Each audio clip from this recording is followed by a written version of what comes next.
Welcome to the Amazing and Weird Film Show. Here is your host, Ian McIntyre. Welcome to the Amazing and Weird Film Show. I'm Ian McIntyre, and in this episode, we are telling the story of Dark Star, the movie that started life as a short student film with talking bombs, talking dead people, and sentient beach balls. It was made by the director of The Thing, the writer of Alien, the DOP of Bettlejuice, the creature designer for Star Wars, and Michael Myers himself. This is the improbable story of Dark Star. Let's see the trailer. Dark Star. 20 years in space, 1 million light years from Earth. Their job is to clear a path for the colonization of space. Back home in Malibu. I used to surf a lot, Talby. I used to be a great surfer. Travel in an infinite universe with mind-melting excitement from beyond the stars. Hey, Confirm. Power drive signal attack. Roger, retracted. Block all defensive systems. Dark Star. They're not lost in space. They're loose. In this series, I aim to talk about movies whose backstory is as interesting as the films themselves. And Dark Star is my poster pin-up of those stories. The more you understand where Dark Star came from, and crucially who made it, I think the more you enjoy the film. So let's test that theory. The story of the film starts in 1968, the year Nixon was elected, Martin Luther King Jr. was shot, and the seminal sci-fi film 2001 was released. Also the year John Carpenter enrolled in the University of Southern California, or USC Film School. Students were tasked with making several short films during their course, culminating in one final film. George Lucas had graduated just the year before with his student film, THX 11384EB. In his second to last year at USC, Carpenter made the short 16mm film The Resurrection of Bronco Billy, with 3 classmates and $3,000 of their own money. USC selected it to be blown up to 35mm and shown for 1 week in theatres, so it qualified for the Academy Awards short film category, and it was indeed nominated for the Oscar. USC execs took both the tickets for themselves and left Carpenter at home watching it on TV with his fellow student, Brian Norell. The film won the Oscar, but the school kept the award and the rights to the film, claiming ownership as it was filmed using their equipment. But Carpenter, at just 22 years old and still in school, was now an Oscar winner, albeit a pissed off one. So the following year, Carpenter had to make his final film to graduate from USC and teamed up with fellow student Dan O'Bannon with an idea Carpenter had for truckers in space. O'Bannon was the perfect foil to Carpenter. They shared the love of the same movies and the same sense of humour, including Monty Python, bootleg videos of which were coming over from the UK into USC at the time. But where Carpenter was intellectual, quiet, passive and thoughtful, O'Bannon was intellectual, loud, at times angry and abrasive. As well as making the sets though, he did the visual effects, editing, writing. O'Bannon would also take the lead role as Pinback, with the other fellow students filling out the rest of the cast and crew. Dre Pahich would be Talby, Cal Cunholm was Boiler, Nick Castle as the deceased captain, Miles Watkins as Mission Control, and Carpenter's old roommate Brian Norell would play Doolittle. Bill Taylor worked on optical effects, and Douglas Knapp as cinematographer and camera operator. Carpenter himself had an equal passion for music as film and worked on his own soundtrack. So, the Space Truckers film would see a bored crew of astronauts warping through space. This was, by the way, the first use of stretched stars for hyperspace. Credit to Dan O'Bannon. They had to destroy the planets that could be problematic to the pioneer ships coming behind them. With a dead captain kept in cryo-freeze that can still speak to the crew when needed in a plot stolen wholesale from Philip K. Dick's Ubik, the film heads towards an ending that was also lovingly stolen from Ray Bradbury's Kaleidoscope, where 2 men, after their ship explodes, one falls into Earth's orbit, whilst the other drifts into a kaleidoscopic meteor storm. Now, being a student film with no budget, the team used their ingenuity to make something much larger in scope than most student films would dare, undoubtedly trying to ape or even outdo Lucas's THX, which remained the gold standard student film of the school. It was shot on the USC campus on 16mm. The first scene in the mess hall was actually in a broom closet. Coincidentally, it was filmed at the same time and just across the street from Slaughterhouse 5. The DIY special effects included using forced perspective to make a small plastic dome in the foreground look like it encompassed the actor who was really seated at the back of the room. The control room was made up of backlit pieces of plastic and ice cube trays. The space suits were modelled off of major Matt Mason action figures so they could use the toy figures as miniatures. The apparatus on the suits were styrofoam TV packaging on the back and muffin trays on the front. Apparently, O'Bannon had never seen a muffin tray before and later said if he realised how common and recognisable they actually were, he might have found something more obscure. For the ship design, O'Bannon approached local political cartoonist Ron Cobb. Yep, the same Ron Cobb who would go on to win a VMA for directing ZZ Top's Rough Boy video, as well as other work on some of the biggest movies ever made. The then unknown Cobb designed the ship at O'Bannon's request and its various floors on the back of an IHOP napkin. O'Bannon built the miniature version, including the oversized bombs, from model kit, trucks and cars. One of the more clever effects was shining a red light onto a piece of glass at a 45-degree angle to the camera, which then bounced off some reflective tape stuck to the back of the bombs, causing those parts to light up.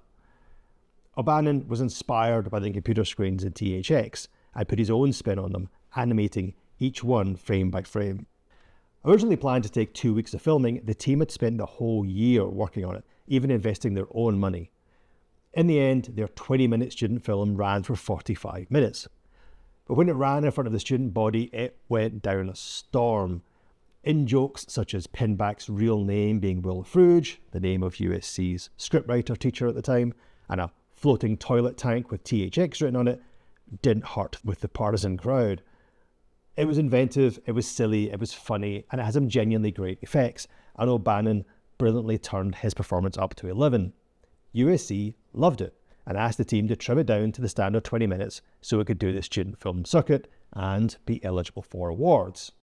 However, burnt by his experience with Bronco Billy, Carpenter had no intention of doing that again, and significantly, Lucas had just refilmed THX, and it had just been released as a full feature film in theatres to great acclaim, and it subsequently launched Lucas's directorial career. O'Bannon and Carpenter had half a movie at 45 minutes. If they could double it up, they could make this into the next THX. So, Carpenter literally broke in and stole the print from USC Film Storage, raised some money to shoot some more scenes, including an opening where the crew sleep through various work-related calls put out by the computer before only stirring at the promise of breakfast. And he added in all the footage they had to pad it out to 90 minutes and started taking it round studios and producers. With an Oscar under his belt, a Dark Star already being touted by USC alumni as the next THX, he was able to open doors and meet with studio execs. Unfortunately though, the student stoner humour didn't go down well with the suits, with the exception of one producer who had made a living out of bending in low-budget genre pictures for considerable profit. Enter Jack Harris. Harris's first venture was The Blob in 1958, which was his first and really only success. But thankfully for Carpenter and O'Bannon, he thought Dark Star could be the next Blob. He invested $55,000, which is over $400,000 in today's money, to remove the padded out scenes and shoot new material to make the film a solid 90 minutes long and ready for distribution. So, the originally scheduled 2-week filming now entered its third year, as Carpenter and O'Bannon wrote new scenes and got the crew back together. Well, whatever crew they could. Most of the crew had moved on by this point and had graduated, so most of the scenes didn't involve many of them at all. Doolittle playing some bottles just to kind of pad out some time, but O'Bannon came up with a great idea. He would be the only one on screen and he would chase around an alien that Pinback had kept on board as a pet, who, bored of the same food, escapes and leads Pinback on a chase through air ducts and elevator shafts. It is maybe the best part of the movie. Nick Castle played the alien's feet, using a pair of Dawn Post Creature of the Black Lagoon hands. The alien itself is a very thinly disguised beach ball, the likes of which they had used previously for shots of the planets. The elevator was a camera dolly rolling along the floor with O'Bannon lying on a plank, the other end of which was on the other side of the elevator floor with crew sitting on it and moving it so Bannon would appear to be floating. However, even with Harris's money, it was all still janky. You could sometimes see the board under O'Bannon, you can see the silver paint rub off on his suit. It shows that Harris spent all of his investment on marketing. O'Bannon himself has publicly wondered where all the money went. But as a viewer, it doesn't matter. It all fits together with the earlier student DIY effects. With a new, final 90-minute version complete, the film was given to Bill Taylor to blow up from 16mm to 35mm, which he did frame by frame, matching the old footage with the new. Taylor also wrote the lyrics to Benson, Arizona, which Carpenter wrote the music to. Harris had made no friends with Carpenter and O'Bannon with his meddling in the film's extended scenes. Pushing for a PG rating, he made them blur out the porn pictures in the bedroom and dub over the swearing. Carpenter has told a story that has gone down in myth that O'Bannon added the words "fuck you, Harris" to one of the computer screens, but if he did, it certainly didn't make it to the final cut. We have looked. Carpenter would begrudgingly credit Harris as being the only person who would back them, but in the end, Harris left the project, selling the film to Bryson Pictures. He claimed he was going through divorce and wanted to assure he didn't lose the rights in the court case, but others claimed the US government were trying to serve his assets. Either way, Harris was out and Bryson Pictures were now distributors. Bryson Pictures had distributed Texas Chainsaw Massacre and were allegedly financed by the mafia as a way of laundering money. It's amazing how often I mention mafia funding in this series. Anyway, the film debuted at the FilmX Festival in LA. The whole cast and crew finally got to see the finished film, including Norell and Pahich, who had met for the first time at the premiere, having never crossed paths in the original filming. It went down well, and O'Bannon and Carpenter thought they were on the brink of their big break, when Bryson Pictures announced they would be opening the film in 40 theatres across LA in anticipation of selling countrywide. Sadly though, Bryson Pictures sold the movie as a serious sci-fi film, commissioning movie posters and TV spots that made the film look like the new THX, and audiences were confused by the low-budget effects and amateur production. I mean, was it meant to be funny, or was it just bad? It certainly looked more cheap and amateurish than THX, never mind 2001. Cameron and O'Bannon visited the theatres, asking cinema managers if they could introduce the film to the crowds, one manager apparently saying, "What crowds?"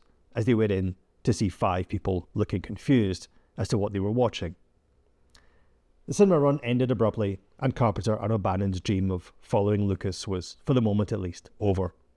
O'Bannon felt bitter at the 3 years of hard work and whether it would have just been better to have filmed the original 20 minutes as USC had asked, famously saying, "We had what would have been the world's most impressive student film, and it became the world's least impressive professional film." He also blamed Carpenter for taking the credit for being the sole producer and director of the film, something evident in how Carpenter would put his name on the front of all his subsequent films, perhaps a leftover from not getting the credit for Bronco Billy.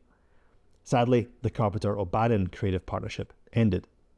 From that period of the film's launch, you can pick up one of those original misguided posters if you're rich. Or one of the re-release posters like the one I can afford from 1979, which is certainly much more in keeping with the style of the film. John Carpenter would continue to write the soundtracks to his films, and any decent record store will have a section of his work. But Dark Star can be difficult to find. Last pressed officially in 1980, the soundtrack is worth seeking out, as it's really just the soundtrack to the movie. It's got mostly dialogue along with some music, so it's great to put on with friends who know the movie. This version is from the mid-2010s, and it's a good version, it has everything you need, but it's pressed on We Release Whatever the Fuck We Want Records, which I think is official. It's certainly got the copyright notices on it, and it includes a 7-inch of some of the tracks, including Benson, Arizona, although weirdly, it loops infinitely in between tracks, so you have to move the needle manually, and the single plays at 33 1/3 RPM. It's all suitably weird. Amazingly, the film company commissioned a novelization of the film from none other than Alan Dean Foster. Foster, as many of you will know, has become a prolific author, including a staggering 27 movie novelizations, including the original Star Wars and Star Trek movies. Turning the light on plot, spaced out movie that was padded out to 90 minutes into a novel can have been no easy task for the young Foster. In fact, he once said it was one of the 3 most difficult adaptations I've ever written, since the movie plot only took up 20 pages. presumably the Chronicles of Riddick has to be in one of the other two. It's a really fun read though. I would definitely check it out. You even have photographs from the movie through the middle of it, and watching Alan Dean Foster spin around and try and explain why a bunch of deadbeat 20-somethings are entrusted to save Earth, or what all the inner dialogue is, having Talby wish for the ship to turn around so you can see the other half of the night sky. It's a genuinely good read. Now, this is the same issue of Falling in Love comic book that Pinback is reading in the film, and it's my new favourite thing. There's an advice column where Agony Aunt Carol Andrews helpfully tells the readers that they may have in fact raised some vixens, and that they have nothing to blame but themselves if their daughters won't behave. Good stuff. This is, I think, the latest Blu-ray you can get of Darkstar. I don't think the picture quality is going to get any better, so a 4K version or whatever is never going to matter. This was overseen by O'Bannon, so it's just probably the most optimum version that we're going to get. As long as you get the version that has the making of on it, basically a much longer version of what I'm taking you through today, you'll be good. Sadly, Carpenter largely turned his back on Darkstar, seeing it as an amateur failure and one that he struggled to get his directing career started on the back of. He did manage to sell his next script to none other than Jack Harris for what would become The Eyes of Laura Mars. Eventually, Carpenter raised enough interest and money to make his next script Assault on Precinct 13, which finally launched his career into one of the best genre directors of all time. The rest of the crew, being USC alumni, went on to various crazily successful careers. Morrell, who played Doolittle, became an animator on Sesame Street and on the George Lucas-produced Twice Upon a Time. Knapp would later be a camera operator on Super Vixens, Beetlejuice, Carpenter's Assault on Precinct 13, and Escape from New York, as well as being DOP on over a dozen episodes of Star Trek. Wallace also did Assault with Carpenter, as well as Halloween. He wrote Amityville 2, directed Halloween 3, and the TV series It. Taylor would go on to be a matte artist on over 150 films, including The Thing, Blade Runner, and Spaceballs. Nick Castle, the dead ex-captain, wrote Escape from New York and Hook. He directed 13 films in his own right, including The Last Starfighter, and, probably more famously, played the Shape in the original Halloween films and the recent reboot trilogy. Ron Cobb's artwork and designs went on to produce a resume that is, well, ridiculous. I mean, he worked on, ready? Star Wars, Alien, Conan the Barbarian, Raiders of the Lost Ark, The Last Starfighter, Aliens, The Running Man, The Abyss, Total Recall, District 9. His CV was ridiculous. He was one of the most creative geniuses in his era, sought out by the biggest filmmakers in the world, but he will always be the guy who designed a ship on an IHOM napkin that was terrorized by a beach ball. O'Bannon, who had riffed on Lucas's computer screens on THX for Darkstar, was then hired by Lucas to work on the screen animations on Lucas's new film called The Star Wars. O'Bannon then took his Alien on Board a Starship story and reworked it, saying, "If I can't make them laugh, then I'll scare them." And he wrote a script called Star Beast, which would get picked up by 20th Century Fox, and after the success of Star Wars, was greenlit and turned into Alien. After failing to turn Dune into a film with friend of the show Alejandro Jodorowsky, O'Bannon would use his considerable writing talents to make Heavy Metal, Dead and Buried, Life Force, Total Recall, and he even made one of my favourite zombie films of all time, Return of the Living Dead. In time, thankfully, he came to love Darkstar and oversaw its various re-releases, which eventually got it in front of the fans who would get it. And when they did, they loved it. It's a movie designed to exude fun, genuinely good ideas from raw, generational talent intermixed with stupid, Python-esque humour. Some movies are ruined the more you know about them, like a magic trick that seems oh so dull when you learn how it's done. Darkstar is a film that gets better the more you understand the in-jokes, the ice cube trays, the children's helmets. It's a film you put on with friends and drink, or even better, get high to, and recite the script from memory. Take a shot when you see the THX toilet go by, or the shape from Halloween's hands inside Creature from the Black Lagoon's gloves attached to a beach ball that yesterday was being used as a planet, chasing the writer of Alien while being pursued by the director of Big Trouble in Little China. It's pure joy made by people who wanted to be the best at what they do, but couldn't stop themselves from having a blast doing it. And that's why it makes it onto the Amazing and Weird Film Show. Until next time, Here's a little slice of nostalgia from Major Matt Mason. Meet Major Matt Mason, Mattel's man in space and the bravest astronaut yet. He lives on the moon. We may all be there soon. The Amazing and Weird Film Show will return. Please like and subscribe.